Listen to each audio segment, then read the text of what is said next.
On February 23, 2024, I spoke at Palm Springs Modernism about mid-20th century ocean liners and cruise ships. This was not a crowd of ship aficionados, so I did my best to keep the emphasis on aesthetics and design versus the ships themselves. Hope you enjoy these excerpts. We gathered here to see Modernism Rules The Waves, a presentation by the cruise journalist and art historian and conservator, Peter Knego. Peter goes halfway around the world to rescue what's left of some of these great cruise ships and ocean liners that embodied modernism in motion during the times when that's how people got to Europe and still when people went there just for fun. So let's see what Peter has to say and share with us about his passion and his devotion to modernism on the ocean.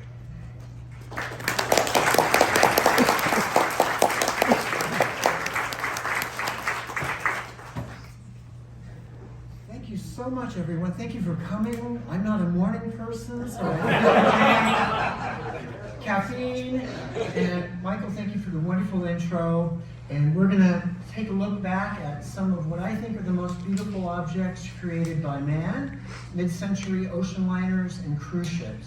And as much as we all love mid-century buildings, love them myself, but ships were sort of like Ginger Rogers. They weren't just there on stage. They had to do it backwards and in heels. They were built to cross the Atlantic in the worst of weather, go to the poles, do whatever. They had to deal with all of that. They had to move fast, and there were engineering specifics involved with ships that buildings could never touch. So I am always fascinated by people who look at me like, why do you like ships? You know, buildings are so much more fun. And I'm like, no, it's really the opposite. So hope you agree with me on this.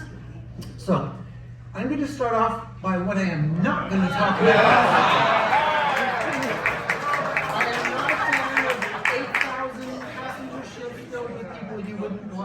Pass on the street. So,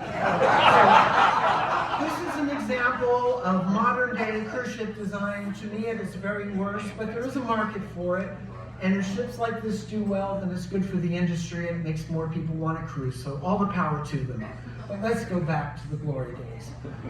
This is what I consider a perfect ship. But this is pre-modernism. The New Amsterdam of 1938. She had beautiful classic lines. You can see a slightly flared bow, the gorgeous rounded superstructure, and 2 paint cans for funnels, as well as a lovely sheared promenade deck. This is classic ship design, and this is what ships look like before modernism. And then we have the bomb, the race to space, and the inner science space race. So these three things to me are what influenced the shape of things to come over the next couple of decades, and I hope you agree. All right, so we're going to start in 1948. If you were to drive, this would be the epitome of what cars look like at the time. And design itself, the Scandinavians were the first to really get streamlined in their look.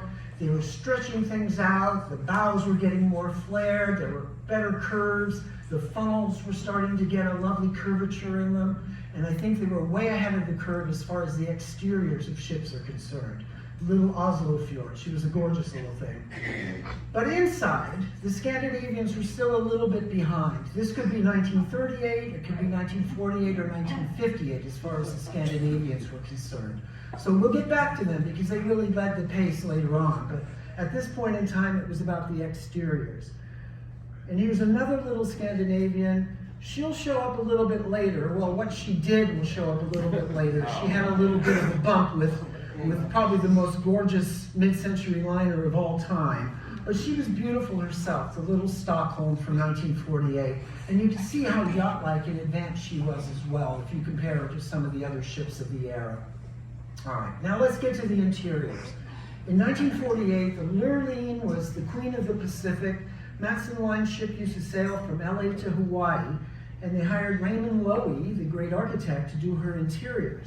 So this is what she looked like. And in 1948, When I was growing up in the 70s, I looked at these interiors and I thought, God, they're so boring, they're so bland, they look like my schoolroom. But they were so ahead of the time. And you can see in the dining room these brushed metal chairs and this gorgeous ceramic panel, which I don't understand, it's Greek mythology. But anyway, one of the Southern Fleet, they still weren't quite up to their North Atlantic thing, but they built these two ships, the GIULIO Cesare and the Augustus, for the South America run. But they are way ahead of the curve, externally as well as internally. The GIULIO has this super raked bow and this gorgeously curved superstructure, and then this sculpted funnel. She was really a magnificent and far ahead of her time ship. And inside, Gio Ponti and Nino Zoncada did the interiors. And again, I believe Ponti at this point in time was getting very, very famous. So I think he put his name on it, and it was Nino Zoncada who did most of the work. And Nino Zoncada was an extremely prolific designer. And again, he doesn't get the credit he deserved because Ponti overshadowed him. But look at those phenomenal chairs with the suspended arm handles. And you have a panel in the back by Salvatore Fiume. It's called The Legend of Italy. And he did the same set of panels in similar style for the Andrea Doria that's coming up. It was sort of a theme with the Italian liners at the time. And then the ballroom of the GIULIO Cesare. I love that ceiling panel. Gorgeous. And then these yellow chairs by Ponti. And again, you know, all the ladies are dressed up to the nines in their gowns. The only thing you don't see are the clouds of cigarette smoke. Italian ship, 1951. No. And then the Augustus, identical on the outside, but different on the inside. Augustus was done by a multitude of interior designers, sort of like they did with the two Conti ships before. And this is one of my very favorite rooms, and I think those are the sexiest chairs ever to go to see in the ballroom of Augustus. Sadly, in the 60s, they converted this into a movie theater, and they moved the chairs around. And anyway, long story on the Augustus, I'll save it for another time, but I did go to the scrapyard when she was broken up about 15 years ago in India. And before the ship even came out, you know, you open up National Geographic, any of the magazines at the time, and they were telling you about the art that was coming on board the ship. Neptune's Banquet by Pietro Zuffi, an up-and-coming Italian artist, and another Salvatore Fiume panel, which you'll see in a lot of pictures coming out. So there was a big deal about the Doria. And then on the inside, Zoncada and Ponti did this. I'm sure it was more Zoncada because the ceiling treatment, Zoncada was very big on the backlit recessed lighting in the ceilings and the multi-layers like that. And then these glorious chairs like only the Italians would make.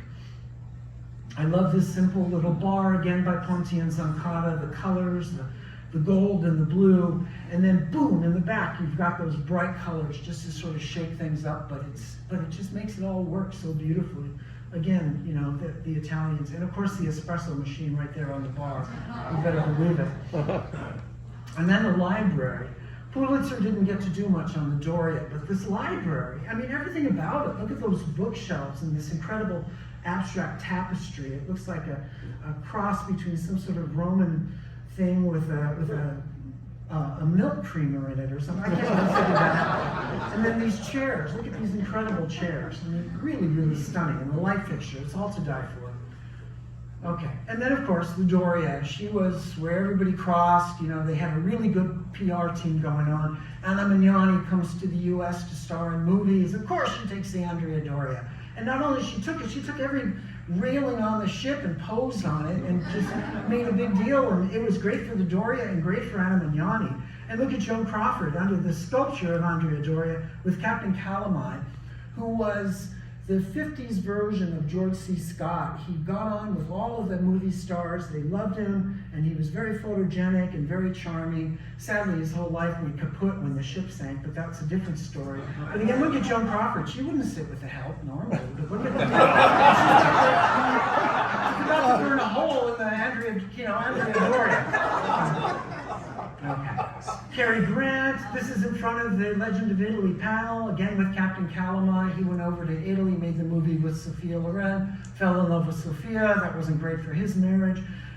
Betsy Drake went over and came back, and the Doria with Betsy Drake. Anyway, bad for Betsy Drake. And then Kim Novak. Everybody went on the Andrea Doria. for that 3 short years. And then if you're walking around the promenade deck, instead of just having windows up forward, you've got these gorgeous sculptures by Guido Gambone, and these lovely little chairs that you would see in the backyard of basically any home here now, you know, just stunning. And a lot of these pieces of ceramics were brought back up when people went on dives on the Doria. So this is what happened in 1956, and probably why the Doria is most well known now. Our little friend, the Stockholm, that we saw in the beginning, collided with the Doria. There's still arguments about who was at fault, and anyway, Doria went down, 52 people died, and it was live on the news because she was just off Nantucket, so they could fly helicopters out and document this. So it was really, you know, breaking news, early form, ship sinking. So the Doria became extremely famous for that. And pretty much the exception, she was very ahead of her time with the aft uptake funnels. When they revealed her model for the first time, everybody was shocked. Where are the smokestacks? Well, it's those 2 things in the back that, that look like goalposts, basically. She pretty much shocked the world when she came out externally. But internally, she was lovely and traditional, but at the same time futuristic. This gorgeous ballroom with this panel. It's hard to see, but there's fishnets and fish swimming. They're being chased by a sea serpent, and the smoking room there with that patterned carpet. She was a lovely, lovely ship. And I know my friend Nelson is here. He sailed on her many times. We did her final voyage. Gorgeous ship, and she's now preserved in Rotterdam as a floating hotel like the Queen Mary, so you can actually go visit her and see these spaces, and most of her has been very well preserved, so that's another reason I want her here, so that if you're ever in Rotterdam, this is worth everything to go to.